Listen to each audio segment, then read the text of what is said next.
दोस्तों नमस्कार। आप देख रहे हैं पोल टॉक। मेरा नाम संतोष पांडे है। पहलगाम की घटना के बाद जिस तरीके से नैरेटिव सेट किया जा रहा है अलग अलग जगहों पर, अलग अलग राजनीतिक पार्टियों के द्वारा, लोगों के द्वारा, अलग अलग संस्थानों के द्वारा, अलग अलग सोशल मीडिया इन्फ्लुएंसर्स के द्वारा, हर कोई अपने अपने नज़रिए से चीज़ों को दिखाने की कोशिश कर रहा है। लेकिन बड़ी चूक कहाँ हो गई जब 28 लोगों की वहाँ पर आतंकियों ने हत्या कर दी बेसरन घाटी में। वहाँ पर सवाल होना था 28 लोगों की जान गई है, लेकिन उसे कुछ ही देर में अलग अलग तरीक़ों से उसे ऐसा पेश किया गया कि हिंदू मुस्लिम हो गया। अलग अलग बातें आने लगी। कोई कह रहा है कि कलमा पढ़ने की बात पर मारा गया, कोई कहता उसने कलमा पढ़ लिया इसलिए बच गया, कोई कह रहा है कि वहाँ पर कलावा हाथ में जो पहना हुआ इसको चेक किया गया, कोई कह रहा है घोड़े वाले थे, खच्चर वाले थे। अलग अलग तरीके से बातें हो रही हैं, लेकिन जो मूल बात थी कि भारत की कम से कम जो बात कहनी थी लोगों को कि भारत के 25 से अधिक नागरिकों की हत्या हो गई है। इस बात को कहने की जगह कोई कह रहा है कि मुस्लिम थे मार के चले गए, कोई कह रहे हैं जाति पूछी जा रही है, कोई कह रहे हैं धर्म पूछी जा रही है, और बड़े बड़े लोग इसमें शामिल हैं इस रेस में, जो कह रहे हैं कि ये तो हिंदू भी पहले करते आए हैं, जाति पूछ के मारते रहे, धर्म पूछ के मारते रहे। कह रहे हैं कि घटनाओं में उनका नाम नहीं आता। लेकिन अब मैं आपको आंखों देखी बताना चाहूँगा। यहाँ से जब हम लाल चौक गए, दो घटनाएं बताने की बहुत आवश्यकता है। लाल चौक और पहलगाम को हमने करीब 48 घंटों में बहुत अच्छे से समझने की कोशिश की। हम लाल चौक पहुँचे, वहाँ पर पहले से ही कुछ मीडिया कर्मी, सोशल मीडिया इन्फ्लुएंसर्स, अलग अलग तरीके के लोग वहाँ पर मौजूद थे, जो लाल चौक से, कश्मीर की लाल चौक से ये बताने की कोशिश कर रहे थे कि वही सब कुछ सही बता रहे हैं और आप जो दूर बैठे देख रहे हैं सब गलत है। दूसरी बात, उसी समय राहुल गांधी का दौरा होता है। राहुल गांधी कश्मीर के श्रीनगर में दौरे पे थे। लेकिन लाल चौक पर जब हम गए तो हमें वहाँ ऑफ द रिकॉर्ड कई लोगों ने ये कहा कि गोदी मीडिया एक नैरेटिव सेट कर रहा है कि कश्मीरियों ने इस घटना में आतंकियों का साथ दिया है। उन्होंने कहा ये दुखद है, ये नहीं होना चाहिए। इसका असर ये पड़ रहा है कि पर्यटन पूरी तरह से ठप हो रहा है, कमर टूट रही है। और दूसरी तरफ उनका ये भी कहना था कुछ युवाओं का, जिन्होंने हमें ऑफ रिकॉर्ड और कुछ कैमरे में लोगों ने बोला कि हमारे जो साथी हैं उनके साथ जो बाहर पढ़ रहे हैं, जो किया जा रहा है वो गलत हो रहा है। कुछ ने कहा चंडीगढ़ में, कुछ ने कहा उत्तराखंड में, कुछ ने कहा अलग अलग जगहों पर जिस तरीके से कश्मीरियों के साथ बर्ताव हो रहा है वो ठीक नहीं है। लाल चौक पे एक बात और सामने आई। लोगों ने कहा कि पिछले 3 सालों से कश्मीर जो है आनंद की, खुशी की, प्रसन्नता की सांसें खींच रहा है। एक तरह से 3 साल में कश्मीर में आबादी को इतना प्रचुर मात्रा में धन मिलना शुरू हो गया था कि वो लोग खुशी की गीत गा रहे हैं। उनका कहना है कि पिछले 3 सालों में जिस तरीके के हालात बने कश्मीर के, वो आनंददायी हो गए। लेकिन उनका ये भी कहना है कि कुछ तो बात होगी जो इस तरह की घटना हुई है। कोई कश्मीरी इस बात को कहने को तैयार नहीं था कि वो इस घटना में शामिल है। और कहना है कि जो शामिल हैं उन्हें निकालिए, उन पर कार्रवाई करिए और उन पर एक्शन लीजिए। लाल चौक का माहौल जो था वो बहुत ही अजीब था। वहाँ पर लोग एकदम माहौल में थे, वहाँ पर गर्मजोशी से बात कर रहे थे। इस बात की निगरानी भी हो रही थी कि कश्मीर के बारे में कोई गलत बात बाहर नहीं जानी चाहिए, ख़ास करके नेशनल मीडिया के द्वारा। हमारी जब मुलाकात होती है, लोगों ने बोलने को तैयारी की, लोग बोले भी, खुल कर के बोले, लेकिन वहाँ कश्मीरी वाच कर रहे थे कि उनके बारे में क्या कहा जा रहा है। ये पहली बार ऐसा देखने को मिला कि उस इलाके की जनता खुद वाच कर रही है कि क्या कश्मीर के बारे में कुछ गलत जानकारी सोशल मीडिया इन्फ्लुएंसर्स या मीडिया कर्मी दे तो नहीं रहे हैं। इसकी पूरी मॉनिटरिंग हो रही थी। लाल चौक पर दोनों तरफ पुलिस थी, आर्मी थी, सीआरपीएफ थी और बटालियन जो लगी थी वो ये बात भी तस्दीक कर रही थी कि कोई गलत बात यहाँ नहीं हो रही है।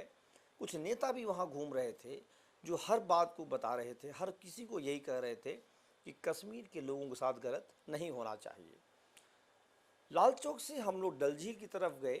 डल झील में जो एक चमक धमक होती थी वो कम दिखी। वहाँ के जब हमारे जो शिकारा चलाते हैं उनसे जब बात हुई, जो वहाँ पर मिले मुझे, बसरीम भाई, नसीम भाई, तमाम जो नाम के लोग मिले, उनका ये कहना था कि बड़ी मजबूती के साथ डल झील में वो आनंद ले रहे थे। पिछले कुछ सालों से पर्यटकों की बड़ी लंबी संख्या में भीड़ थी, उनके बोट हाउस जो थे पूरे भरे पड़े थे, लेकिन यही पीक टाइम था, अप्रैल, मई, जून और जुलाई, इन 4 महीनों में उनके जीवन में आनंद आने वाला था। उनकी केसर बिकती, उनकी कहवा बिकती, वो नाव से इधर ले जाते, शिकारा से उधर ले जाते। वहाँ नाव को शिकारा कहते हैं। वहाँ पर कई घाट बने हुए हैं, बेहतरीन तरीके के घाट हैं। हम लोग 10 नंबर घाट से अंदर जाते हैं बोट हाउस पे। बोट हाउस में जो मुझे वहाँ मैनेजर मिलते हैं, उनसे बात होती है। उनका भी यही कहना था कि हमारी तो कमर टूट गई है। पिछले 3 सालों से हालात ऐसे थे कि डल झील में पूरा आनंद चहक रहा था, लेकिन आतंकियों के हमले के बाद पर्यटकों की संख्या कम हुई। हालांकि वहाँ मुझे कई नावों पर गुजराती, मराठी और पश्चिम बंगाल की कई सारी संख्या में लोगों ने देखा और उनसे हमारी बात भी हुई। राजस्थान के लोगों ने भी खूब वहाँ पर अपना हिस्सा दिखाया। लेकिन जिस तरीके से पहलगाम घटना हुई, उसका सीधा असर लाल चौक पर लोग अपनी बातें रख रहे थे।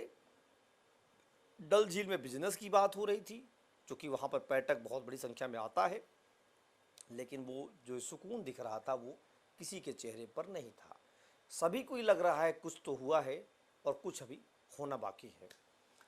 पहलगाम पहुँचने की जब बारी आई डल झील से, तो पहलगाम हम लोग गए अनंतनाग होते हुए। वहाँ पर आर्मी का जो मूवमेंट दिखा, वो ये बात का संकेत दे रहा था कि सेना पूरी तरह से अलर्ट है, तैयार है और लोग एक इंतज़ार में हैं कि आखिर हुआ क्या है। उसके बाद जब हम लोग पहलगाम पहुँचते हैं, तो पहलगाम की जो रौनक जो दिखती थी, वहाँ मुझे एक दर्शक ने, एक पर्यटक ने ये भी बताया कि जो लेदर नदी जो वहाँ बह रही है, ये दोपहर में इसकी आवाज़ सुनाई नहीं देती थी, लेकिन पहलगाम घाटी में ये आवाज़ दिन के 12 बजे पूरी तरह से अपनी लहरों के शोर में खो गई थी। उनका कहना था कि जो घाटी नीचे की तरफ है, यहाँ से जो ये आपको टैक्सी स्टैंड दिख रहा है, यहाँ से पहलगाम से वैष्णो घाटी तक बड़ी संख्या में खच्चरों की भीड़ होती थी, लोग जाते थे और यहाँ पर लोग चहल पहल में मस्त रहते थे। होटल पूरी तरह से बुक रहते थे, सेना भी एक्टिव रहती थी और लोगों को मज़ा आता था।